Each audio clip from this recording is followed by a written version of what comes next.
আমাকে একজন কমেন্ট করছে মেয়েদের দ্বিতীয়বার বিয়ে হলে একটাই সমস্যা, আগের ঘরের সন্তান নিয়ে নাকি দ্বিতীয়বার শ্বশুরবাড়িতে যাওয়া যায় না। আমি আসলে বলতে চাই এটা অনেকের ক্ষেত্রে হয়তো প্রযোজ্য, কিন্তু আমার ক্ষেত্রে সম্পূর্ণই ভিন্ন। আমি আমার প্রথমবারই যখন শ্বশুরবাড়িতে গেছি তখনই আমার মেয়েকে আমি নিয়ে যাই, সবকিছু জেনে শুনে আমার সবকিছু মেনে নিয়ে আমার দ্বিতীয়বার বিয়ে হয়। আমার শ্বশুর সবকিছুই মেনে নিছে, সেই কারণে আমার বিয়েটা হয়। আর দ্বিতীয়বার এবার যখন আমি আমার শ্বশুরবাড়িতে গেছি তখন আমার মেয়েকে আমি নিয়ে যেতে চাইছি, আমার মেয়েও যাইতে চাইছিল।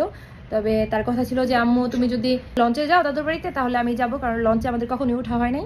তবে আমি খুব স্বল্প সময়ের জন্য গেছিলাম শ্বশুরবাড়িতে, একদিনের জন্য, যার কারণে আমি ওই যে লঞ্চে গেলে তখন অনেক সময় নিয়ে যাইতে হয়। আমি ভাবলাম যে যত তাড়াতাড়ি যাওয়া যায়, এই জন্য আমি বাসেই চলে গেছি। বাসে যাওয়ার কারণে আমার মেয়ে আমার সাথে যায় নাই, ঠিক না মো? সারিয়া বলছিল যে আমি লঞ্চে গেলেও আমার সাথে যাবে। আবার আমার ঈদের দিন আমার বড় আপা আসছিল, তো আমার যে ভাগ্নি আরেকজন সারিয়ার বয়সী, তো তার সাথে আবার সারিয়ার আলহামদুলিল্লাহ অনেক ভালো বন্ডিং। সারিয়া আমার সাথে যাইতে চায়নি, সে তার বড় আম্মুর বাসায় চলে গেছে ওই আমার ভাগ্নির সাথে। তো এইটা সম্পূর্ণই সারিয়ার ইচ্ছেতেই হয়েছে। আর আমি যখন আমার শ্বশুরবাড়িতে যাই, আমি আর আমার হাজবেন্ড, ওখানে যাওয়ার পরে আমার শ্বশুর শাশুড়ি ইভেন মানে বাড়ির প্রত্যেকটা মেম্বার আমার মেয়ের কথা জিজ্ঞেস করছে বারবার করে যে সারিয়ার কেন নিয়ে আসো নাই। আমরা আসলে বলে যাই নাই, তো আমি যে সারিয়াকে নিয়ে যাই নাই ওটা ওরা জানে না। যাওয়ার পরে দেখে পরে বলতেছে যে কেন নিয়ে আসো নাই। বারবার ওরা মনে হয় 10 বার আমার জিজ্ঞেস করছে মিনিমাম যে আমি আমার মেয়ের নিয়ে কেন যাই নাই, সারিয়াকে কেন আনো নাই, আর কয়েকদিন থেকে যাইতা।